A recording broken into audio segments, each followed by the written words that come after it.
Assalamualaikum warahmatullahi wabarakatuh. Nama saya Ahmad Rozali Rahab. Saya akan menjelaskan tentang diferensial pertama fungsi suatu aljabar. Jadi, diferensial disebut juga dengan turunan. Jadi, turunan fungsi aljabar merupakan fungsi lain dari suatu fungsi sebelumnya. Fungsi dari turunan itu sendiri yang sering kita ketahui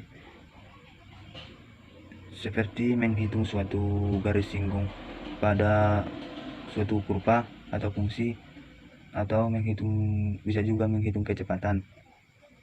Contohnya fungsi f menjadi f pangkat koma yang mempunyai nilai yang tidak beratur. Baiklah, di sini saya akan melanjutkan pembahasan tentang makalah kami, yaitu diferensial dari suatu fungsi atau dalil aturan. Aturan rantai adalah suatu aturan yang digunakan untuk menyelesaikan turunan fungsi komposisi. Aturan rantai juga merupakan salah satu aturan fungsi aljabar. Materi aturan rantai ini akan lebih mudah dipahami jika kita menggunakan notasi turunan, yaitu notasi Leibniz. Notasinya adalah dy per dx sebagai pengganti fx. Assalamualaikum warahmatullahi wabarakatuh. Saya Mas Dali Pahlim. Di sini saya akan menjelaskan mengenai pembahasan kami, yaitu turunan dan penerapannya. Yang akan saya bahas itu di bagian elastisitas. Di sini pertama kita akan membahas tentang apa sebenarnya pengertian dari elastisitas itu. Baik, elastisitas dalam ilmu ekonomi itu adalah perbandingan perubahan proporsional dari sebuah variabel dengan perubahan variabel lainnya. Dengan kata lain, elastisitas mengukur seberapa besar kepekaan atau reaksi konsumen terhadap perubahan harga. Baik, langsung ke contoh soalnya saja. Di sini elastisitas itu terbagi menjadi dua. Yang pertama elastisitas permintaan, dan yang kedua elastisitas penawaran. Jadi di sini kita akan bahas yang pertama, contoh soalnya itu menghitung koefisien elastisitas permintaan. Ya, contoh soalnya saya buat contohnya itu.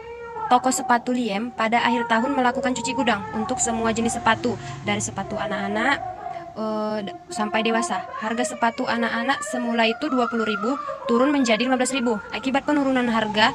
Jumlah permintaan. Assalamualaikum warahmatullahi wabarakatuh. Nama saya Apniel Dahar Rahab, NIM 1940-2002-48. Baik, di sini saya akan mempresentasikan tentang fungsi marginal. Biaya marginal atau marginal cost yang dilambangkan dengan MC adalah perubahan dalam biaya total yang terjadi sebagai akibat dari produksi suatu unit tambahan. Pendapatan marginal atau marginal revenue yang dilambangkan dengan MR adalah perubahan dalam pendapatan total yang disebabkan oleh penjualan suatu barang tambahan. Biaya total maupun pendapatan total merupakan fungsi dari tingkat output atau Q. Maka, biaya marginal dan pendapatan marginal dapat dinyatakan secara sistematis sebagai turunan dari fungsi total mereka masing-masing. Jadi, dapat disimpulkan bahwa TC sama dengan TC buka kurung Q, maka MC sama dengan DTC per DQ. Dan jika TR buka kurung Q, maka MR sama dengan DTR per DQ. Jika TR sama dengan 75 Q dikurang 4Q kuadrat, maka MR sama dengan DTR per DQ sama dengan 75 dikurang 8Q.